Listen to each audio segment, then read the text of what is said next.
Hi everybody, this is the Football Hut. You made this spectacular, terrific, the great one, the People's Champion. Your host, the Hut. Welcome back to the Football Hut, and hopefully you like this video. And as you know, the Giants won their last game, in shocking fashion, 45-33 against the Colts, who are trying to get into the playoffs. Doesn't look good for the Colts, but this really hampered the Giants' chances of getting a franchise-altering quarterback in the draft. So there are people trying to figure out what they should do, scrambling for ideas of where they can improve the quarterback position. The Giants have problems throughout the whole entire roster, pretty much. And they have to figure out how to improve this team quickly. And obviously we know that the general manager is a question mark with him, a question mark with coach. But with this on-the-field stuff, it's a big question mark, and Empire Sports Media thinks they have an idea. Let's get into it. Could Giants sign the NFL's next Sam Darnold with Chiefs' backup quarterback and free agency? Let's see. This is rather interesting article to talk about. New York Giants do not have a quarterback currently on the contract for the 2025 season. Finding their next franchise quarterback will be New York's top priority in the upcoming offseason. Now that the Giants are no longer projected to pick the first overall, they might need to get creative in their search for a quarterback. Maybe they could take a chance on a veteran free agent this offseason in hopes of sparking a potential career resurgence. Oh boy. That's interesting. NFL teams might go chasing the next Sam Darnold in 2025. Minnesota Vikings quarterback Sam Darnold has made waves to the NFL this season as he experienced a career resurgence with his new team. Darnold is having a breakout 2024 season with the Vikings after flaming out as a historic 2018 draft bust of the New York Jets before spending several years as a journeyman backup. The Vikings signed Darnold to a one-year, $10 million prove-it deal in the offseason, viewing him as a quality backup with starting upside. After their quarterback, J.J. McCarthy, went down with an injury, Darnold got his chance to demonstrate that upside and exceed all expectations, establishing himself as a franchise quarterback. Across the NFL recently, there has been a resurgence of several formerly failed quarterbacks. Darnold is the most recent example, but only other examples include Baker Mayfield, Geno Smith, and to some extent, Russell Wilson, among others.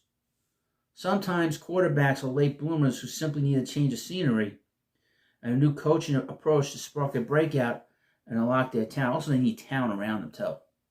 Now, instead of rolling the dice in the NFL draft, the league's ultimate crapshoot, quarterback-needy teams might go on the hunt for the next version of Darnold and free agency. Isn't that kind of the same thing? Isn't this kind of the same thing? Trying to sort of take a chance, but doing it with a veteran player? Could Carson Wentz be the next Sam Darnold? The 2025 quarterback free agency class is not believed to be the strongest group of talent, but then again, neither was the 24 class. That yielded a franchise quarterback in Darnold. If there is one quarterback, however, that teams might be willing to take a chance on, it could be Carson Wentz.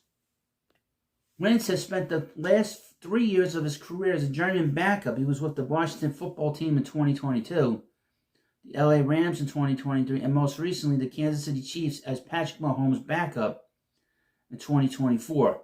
Wentz was once viewed as a franchise quarterback and one of the best young players at his position during his tenure with the Philadelphia Eagles from 2016 to 2020. Injuries derailed his career. The Indianapolis Colts attempted to spark a resurgence out of Wentz in 21, but they were unsuccessful in their efforts. Since then, Wentz has been waiting patiently for his next opportunity, biding time as a high-level backup quarterback. He spent the 23 and 24 seasons with two of the best quarterbacks and quarterback coaches in the league in Sean McVay and Matthew Stafford of the Rams and Andy Reid and Patrick Mahomes of the Chiefs. This development time and the background of some of the league's top coaches and quarterbacks could pay off for him the next time he's given a starting opportunity. Interesting. Could the Giants take a chance on him in 2025? The Giants could give him that opportunity in 2025. The former Pro Bowl talent with the Eagles has not been a starting quarterback for a long time, could be ready for the opportunity. Wentz was always a physical talent with a strong arm and ability to make plays, both from within and outside of the pocket. Interesting. In 2017, Wentz finished third in league MVP voting behind an 11-2, 3,296 passing yards, and a 33-7 touchdown to interception ratio. That's when Wentz was viewed as the league's next rising star at the quarterback position until a torn ACL prematurely ended that MVP level season. The talent has always been there for him. Now he just needs a new team to believe that those abilities are still present and give him a chance to prove it. The Giants could attempt to do exactly that by signing him to a cheap deal in the 2025 free agency period. Signing Wentz wouldn't prevent the Giants from continuing to add talent at quarterback either. Similarly to do what the Vikings did with Darnold, the Giants could sign Wentz to a one-year deal, treating him as their bridge quarterback while still drafting a rookie to develop behind him. I mean, that's not the worst idea in the world. It really isn't. It's actually smart. You don't want to do what the Jets did, and that's bringing an old quarterback way past his prime and can't stay on the field, like they did with Aaron Rodgers. But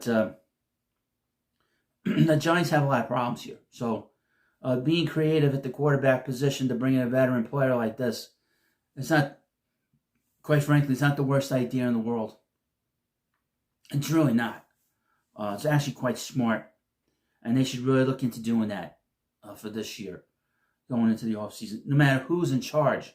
But that's the whole funny thing about it. Who's going to be in charge of this situation? The Giants right now are in this bad cycle. And they've been in this bad cycle for the last 12 years. Last 13 years now. Of spinning their wheels and really not going where they need to be.